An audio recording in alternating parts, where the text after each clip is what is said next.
আসসালামু আলাইকুম রহমতুল্লাহি ওবরকাতুহ। সম্মানিত দর্শক, জুলাই সনদ এবং সংস্কার প্রস্তাব বা সংস্কার কমিশনের যে প্রস্তাবনার সমূহ, যেটা অন্তর্বর্তীকালীন সরকারের জামানাতে হয়েছিল, এগুলো নিয়ে ভীষণ রকম রাজনৈতিক জটিলতা তৈরি হয়েছে। অনেকগুলো অধ্যাদেশ রাষ্ট্রপতি কর্তৃক জারি হয়েছিল, যেগুলো বিএনপি পাশ করছে না। আবার কিছু কিছু অধ্যাদেশ, যে অধ্যাদেশ সরকারের পক্ষে যাচ্ছে, সেগুলো তারা পাশ করছে।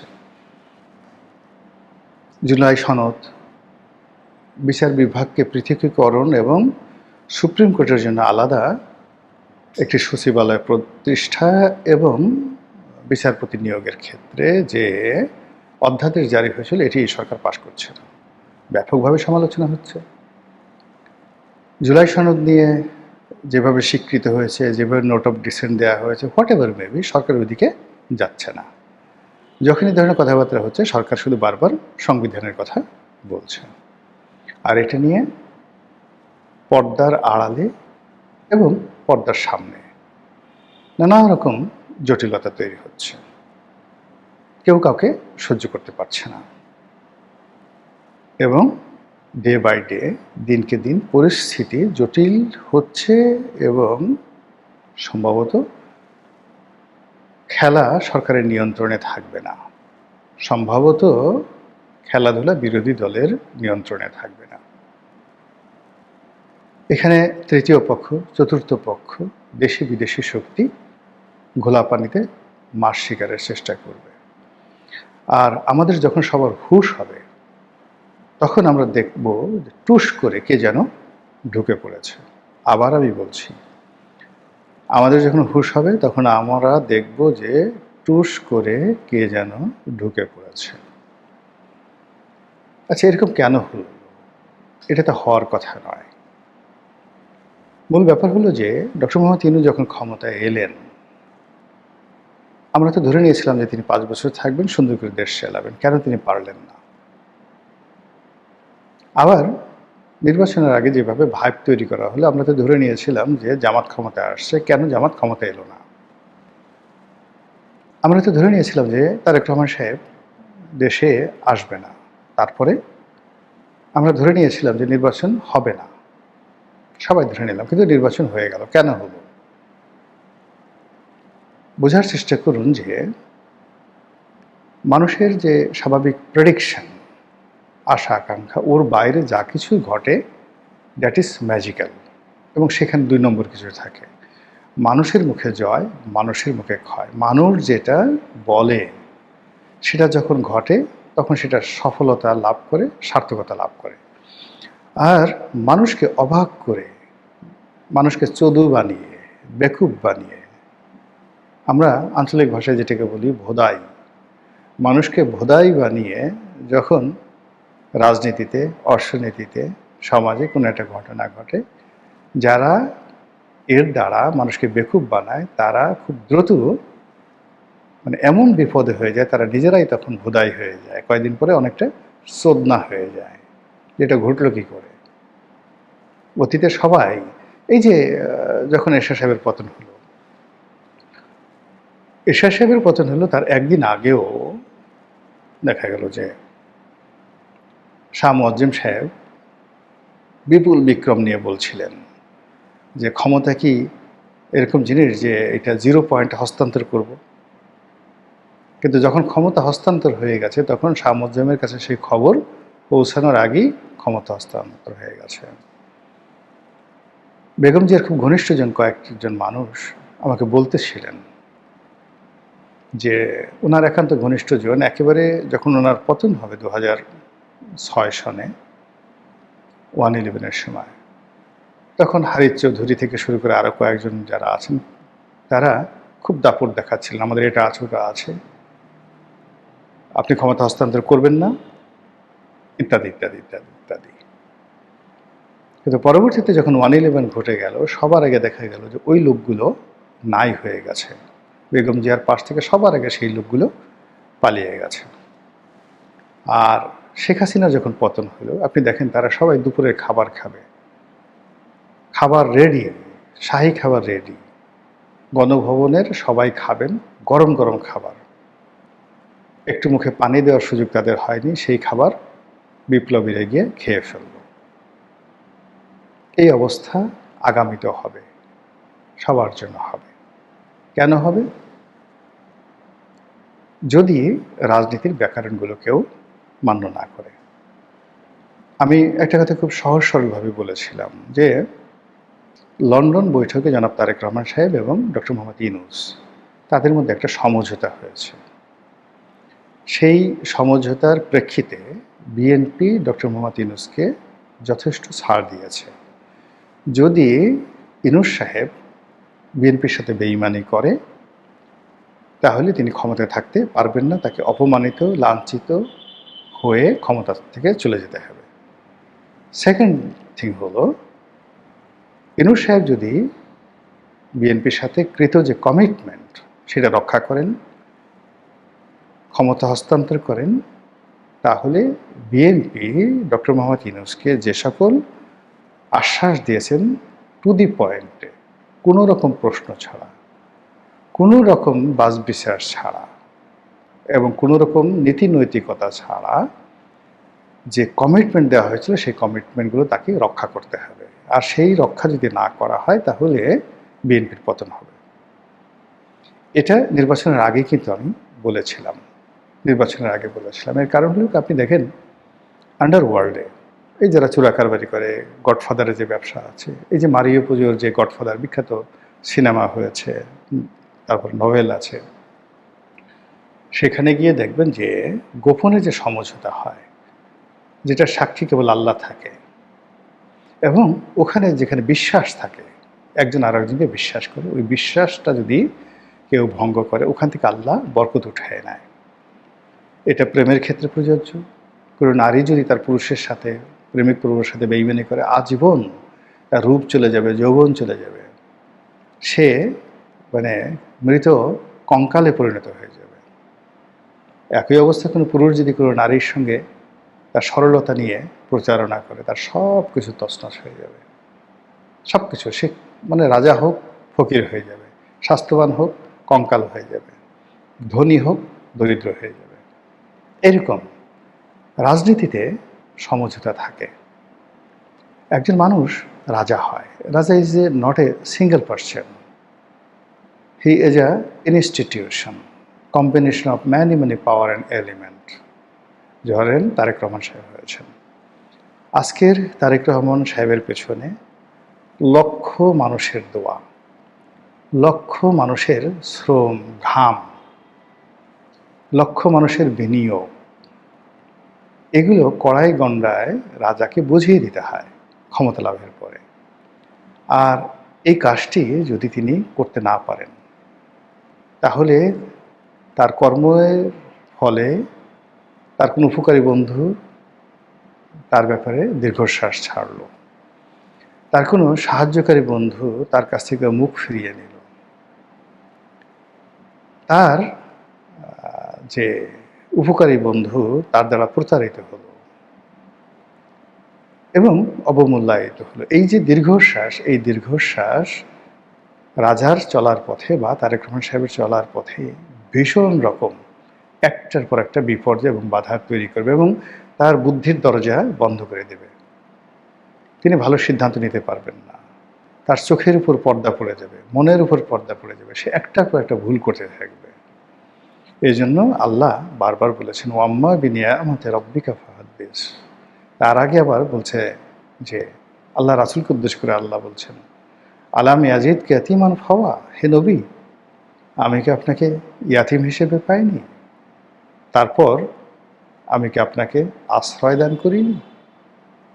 এইভাবে আল্লাহ যাদেরকে ক্ষমতা দেন তাদেরকে বলে যে তোমাকে যে আমি ক্ষমতা দিয়েছি ওয়াম্মা বিনিয়ামতি রাব্বিকা ফাহাদ্দিস, এই ক্ষমতার নেয়ামত তোমরা স্বীকার করো, শুকরিয়া আদায় করো। আর যখন তুমি আশ্রয়হীন ছিলে, অসহায় ছিলে, দুর্বল ছিলে, তখন এই সমাজের আমার যে অক্সিলারি ফোর্স রয়েছে, আমার যে সুলতানা নাসিরা রয়েছে, সাহায্যকারী শক্তি রয়েছে, আমার বান্দা রয়েছে, বান্দি রয়েছে, পশু রয়েছে, পাখি রয়েছে, বৃক্ষলতা রয়েছে, সবাইকে আমি তোমার দিকে মতোয়াজ্জ করে দিয়েছিলাম, এখন দায়িত্ব পালন করো। আর সেটা যদি না করে তাহলে আল্লাহ বরকত ছিয়ে নেন। তো সেই অর্থে এনসিপি, জামাত, ডক্টর মোহাম্মদ ইউনূস, তাদের সঙ্গে বিএনপির যে কমিটমেন্ট ছিল, আই ডোন্ট নো। এই কমিটমেন্টের কোনো নীতি নাই, নৈতিকতা নাই, কোনটা দেশের জন্য কল্যাণ, কোনটা অকল্যাণ, ডাজ নট ম্যাটার। যেহেতু এটা কমিটমেন্ট করেছে, এটা পূর্ণ করতে হবে। আর পূর্ণ না করলে এই সরকারের উপর থেকে আল্লাহ বরকত উঠিয়ে নেবেন। এটি হলো প্রকৃতির আইন, এর বাইরে যাওয়া যাবে না। এখন বাস্তবতায় আসি। সরকার জুলাই সনদ বাস্তবায়ন করবে তাদের মতো করে। আর জুলাই সনদ যেভাবে গৃহীত হয়েছে, যেভাবে লিখিত হয়েছে, যেভাবে প্রণীত হয়েছে, সেইভাবে সরকার রাজি না করবে না, এটা মোটামুটি নিশ্চিত। এটা নিয়ে সরকার টাগ অফ ওয়ারে চলে গেছে। সরকার মনে করছে যে এইভাবে যদি হয় তাদের ক্ষমতা কমে যাবে, বিরোধী দলের ক্ষমতা বাড়বে, তাদের কিছুই থাকবে না, ফলে তারা এটা পাশ করবে না। বিরোধী দল মনে করছে এটা স্পষ্টভাবে তাদের সাথে কমিটমেন্ট লঙ্ঘন। আর এটা যদি তাদের ইচ্ছে মতো না হয়, আগামীতে সরকার তাদেরকে স্কুইজ করবে, তাদের বিরুদ্ধে পুলিশ হত্যার মামলা হতে পারে, আরও অনেক কিছু হতে পারে, এবং এটা কোনো অবস্থাতে বরদাস্ত করা যাবে না। শেখ হাসিনা যদি ফিরে আসে তাহলে তাদের অস্তিত্ব থাকবে না, ফলে তারা সর্বশক্তি দিয়ে সরকারের এ সকল সিদ্ধান্তের ব্যাপারে তারা দ্বিমত পোষণ করবে, আন্দোলন করবে, লড়াই করবে, সংগ্রাম করবে। এখন সরকার কি এগুলো অতীতের মতো, মানে 91 সনে বা 2001 সনে যেভাবে বিএনপি রাষ্ট্রশক্তিকে তার প্রতিপক্ষের বিরুদ্ধে ব্যবহার করতে পেরেছিল, এবার কি পারবে? প্রশ্নই আসে না। এবার কোনো পুলিশকে, মিলিটারিকে, আমলা কামলাকে আমজনতা এবং রাজনৈতিক প্রতিপক্ষের বিরুদ্ধে ব্যবহার করা যাবে না।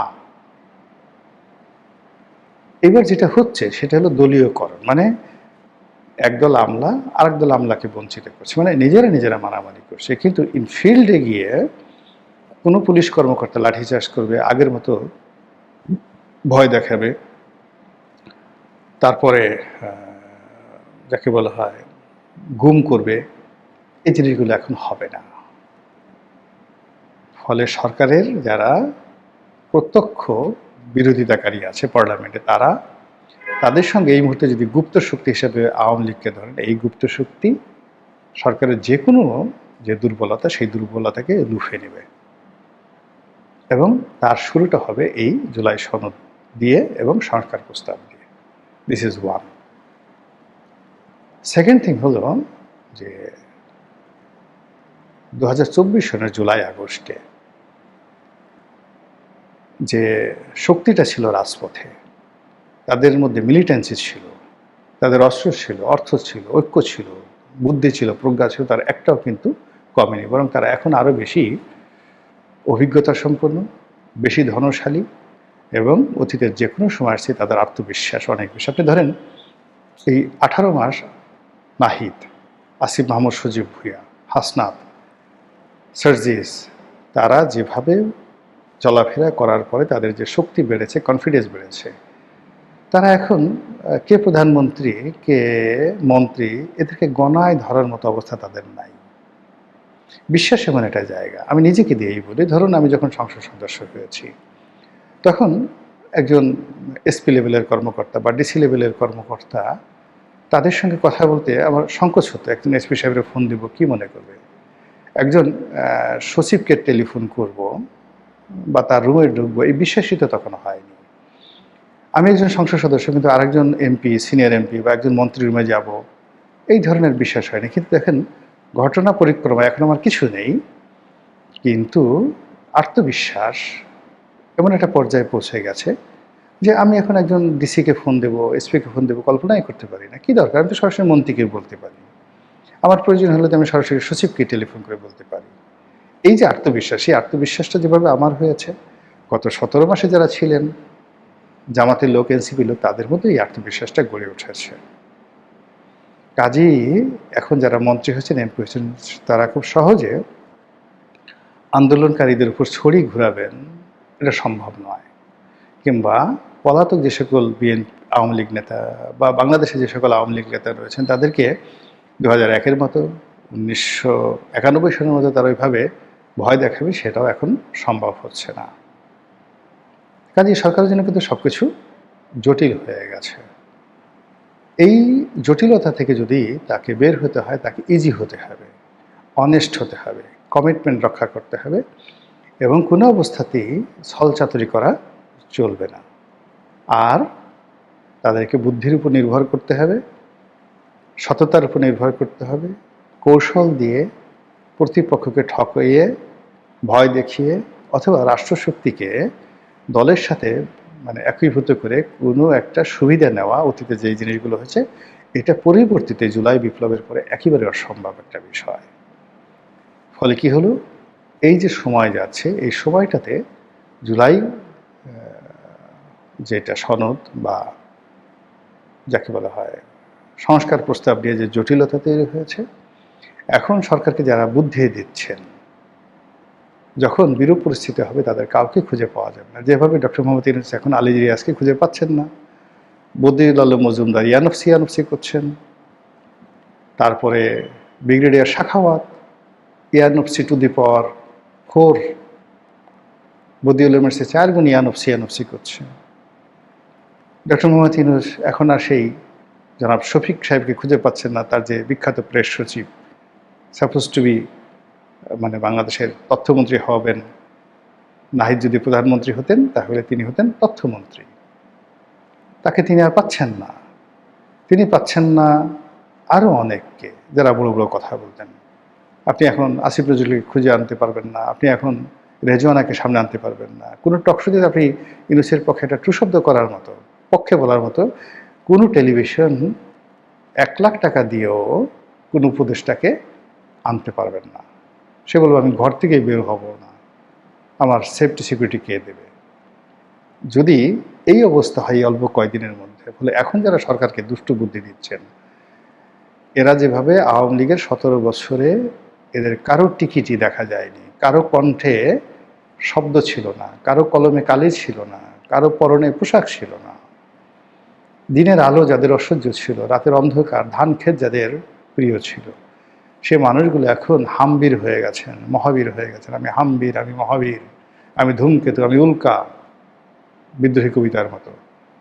এটা আবার যখন দুঃসময় আসবে এদের কাউকে খুঁজে পাবেন না, কাউকে দেখতে পাবেন না। সেই সময় পক্ষে দাঁড়াবে কে কে তাও বলা যাচ্ছে না। যেভাবে আওয়ামী লীগের মতো লোক 17 বছর বসে 17 জন মানুষ তৈরি করতে পারেনি, এই বিপদের সময় বাংলাদেশে দাঁড়িয়ে একটা উফ শব্দ করতে পারে, এরকম আওয়ামী লীগের যেমন লোক নেই। বিএনপির অবস্থা কি হবে? আওয়ামী লীগের চেয়ে খারাপ হবে না ভালো হবে, এটা আপনারা এই সিদ্ধান্ত নেন। আসসালামু আলাইকুম রহমতুল্লাহি ওয়া বারাকাতুহু।